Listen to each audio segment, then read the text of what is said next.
देश के सबसे बड़े प्रदेश उत्तर प्रदेश में 7 चरणों में चुनाव होने जा रहा है। जैसे जैसे तारीखें नज़दीक आती जा रही हैं, सभी पार्टियां अपनी अपनी ताकत को झोंकती जा रही हैं।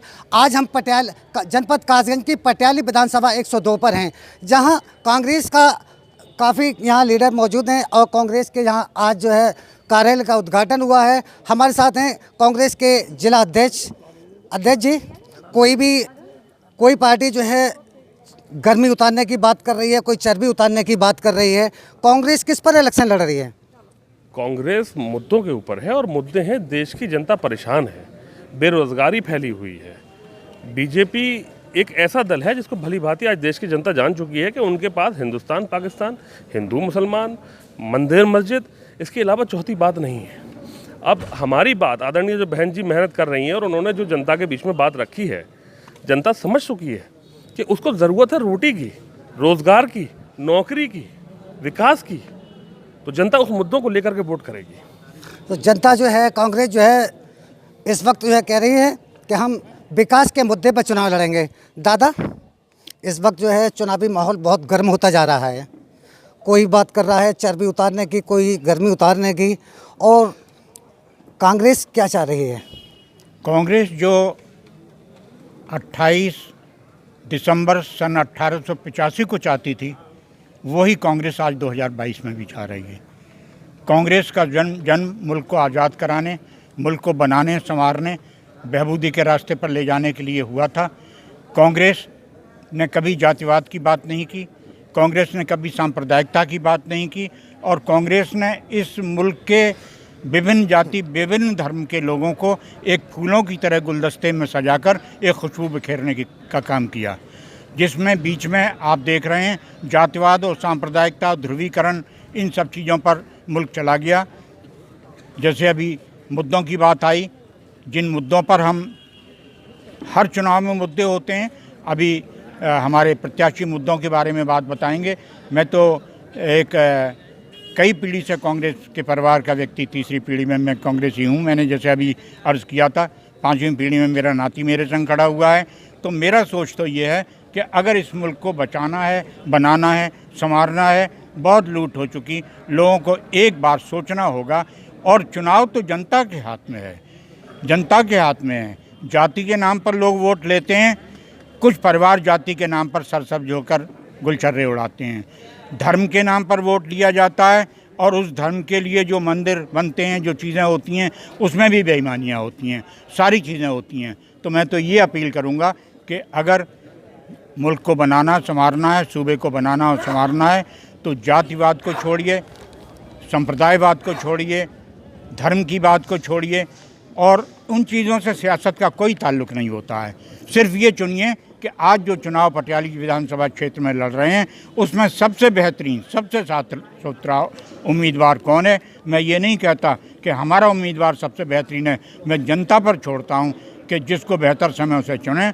आखिरी अपील मैं ये ज़रूर कहना चाहूँगा कि अंत में तुम्हारा जहाँ मन हो वहाँ वोट देना, किसी का ऊपर मेरा दबाव नहीं है। लेकिन मैं ये ज़रूर कहना चाहूँगा कि जो जातिवाद के आधार पर ध्रुवीकरण करने की कोशिश की जाए, जो धर्म के आधार पर ध्रुवीकरण करने की कोशिश की जाए, इससे विधानसभा क्षेत्र का माहौल ख़राब होगा, और हो सकता है कि कुछ ऐसी अप्रिय घटनाएं हो जाएं जो नहीं होनी चाहिए। इसलिए सबसे पहले आपस में सभी लोग सांप्रदायिक सद्भाव, जातिगत सद्भाव बनाए रखें। शुक्रिया। ये थे हमारे साथ दादाजी, और अब हमारे साथ में हैं पटियाली 102 से प्रत्याशी इमरान भाई। इमरान भाई, एक नारा आपकी पार्टी का बहुत तेज़ी से चल रहा है, लड़की हूँ लड़ सकती हूँ, किससे लड़ेंगे आप?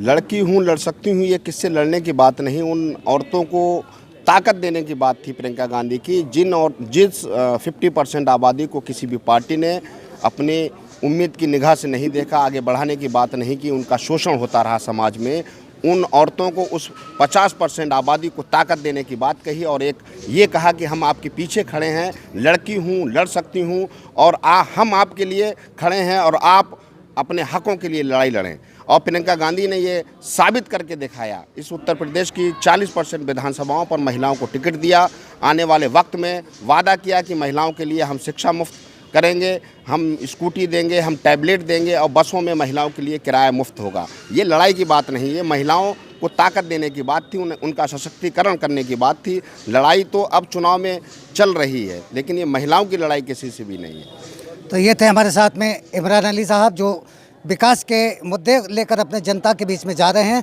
तो देखते रहिए A to Z India news Shakeel Ansari के साथ। इमरान जरूर बोलेगा, क्योंकि हक बोलने में मुझे कभी डर और शर्म नहीं आती। हक बोलूंगा, मैं हमेशा बोलूंगा। और अगर ईमानदारी से चुनाव सब लड़ेंगे तो ईमानदारी से ये इमरान भी चुनाव लड़ता जाएगा।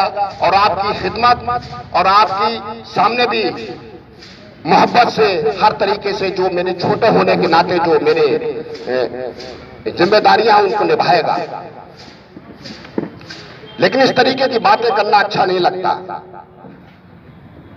अगर मैं बोलने पे आया तो मैं बहुत कुछ बोल सकता हूं, लेकिन मुझे बोलना नहीं है। मुझे ऐसा कुछ बोलना नहीं है। मैंने तो पहले ही कहा था, ये लड़ाई बंगले और छप्पर में है। मैंने तो ये पहले ही कहा था, ये लड़ाई अली और बाहुबलियों में है। और चुनना आपको है, आप अली के साथ हैं या बाहुबलियों के साथ हैं। ये फैसला आपको करना है। नए इंसान को देख के आदमी खुश नहीं होता, ये अक्सर ऐसा होता है। और अगर कोई नया इंसान अच्छा निकले या ठीक ठाक हो तो और उसकी आफत आ गई, उसकी और आफत आ गई। उसके साथ वाले सबसे पहले घर वाले साथ छोड़ते हैं, फिर उसके साथ वाले साथ छोड़ते हैं। और मेरे साथ भी इस विधानसभा में ऐसा हुआ है, लेकिन मुझे किसी से फर्क नहीं पड़ता, क्योंकि मेरा यकीन मजबूत है, ईमान मजबूत है। क्योंकि जीत हार का फैसला करने वाला अगर अल्लाह है और किस्मत वाकई में लिखी जा चुकी है सबकी, तो मेरी किस्मत में जो है वो मुझे मिलेगा। लेकिन जो लोग जीत हार का फैसला आज से कर रहे हैं, तो मुझे लगता है उनके ईमान में भी कुछ ना कुछ डमाडोली है। चुनाव का रिजल्ट बाद में तय होगा। आप अभी ये क्यों कह रहे हो इमरान वोट काट रहा है? वोट काटू है, बीजेपी को जिताने आया है। बहुत से लोग यहां गवाह होंगे, जिस दिन से मैंने पटियाली में कदम रखा, एटा और कासगंज के लोग जो मुझे जानते हैं राजनीति में, वो ये जानते थे कि इसकी टिकट पक्की है, इसकी टिकट पक्की है। लेकिन मैं फिर भी गंदूबारा घूमता रहा। मेरे अहलो अहबाब, मेरे रिश्तेदार, मेरे यार दोस्त ये कहते रहे तुम्हें दिल्ली और लखनऊ जाना चाहिए, टिकट ना कट जाए। तो मैं दिल से ये बात कह रहा हूं। तो मेरे दिल में ख्याल ये आया, मैंने अपने घर वालों से भी कहा, इलेक्शन में कहीं ये मेरे सर पे टैग ना आ जाए कि मेरी वजह से कोई मुस्लिम हार गया। मैंने बहुत लोगों से ये बात शेयर भी की है। तो मैं इंतजार देखता हूं कि सपा से कौन आ रहा है, सपा से कौन आ रहा है। ये मैंने बहुत लोगों से यहां शेयर किया है, एटा में शेयर किया है।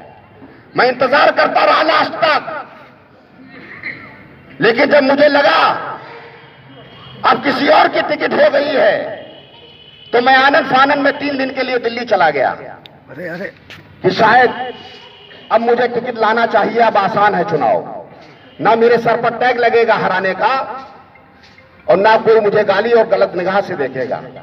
उसके बाद मैं टिकट लेके आया। ये गलती मेरी है, ये गलती मेरी है, नहीं है। अब उसके बाद आनंद फानंद में 2 दिन के बाद फिर एक मुस्लिम हमारे सपा से आ जाते हैं, तो इसमें गलती मेरी है, मेरी गलती नहीं है। आप बहुत लोगों से पूछना, मैं बहुत इंतजार देखता रहा। अब जब आ गए हैं मैदान में तो आ गए हैं। अब अपनी अपनी किस्मत की लड़ाई सबको लड़नी चाहिए, और सब लड़ भी रहे हैं। उससे कर सकता हूं, आपसे वोट की अपील ही कर सकता हूं। अगर मैं अच्छा लगूं आपको तो मुझे वोट दीजिए। यकीन मानिए कुछ लोग गलतफहमी में जी रहे हैं। चुनाव अगर आपको भाजपा को हराना है तो हराएगा भी इमरान अली ही, क्योंकि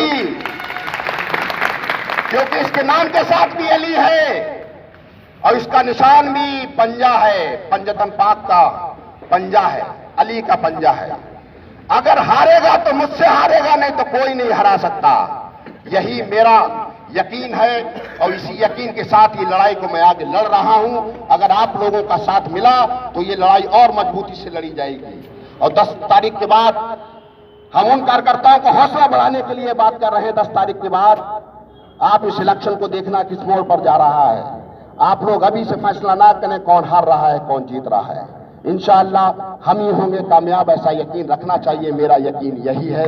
अल्लाह हाफिज।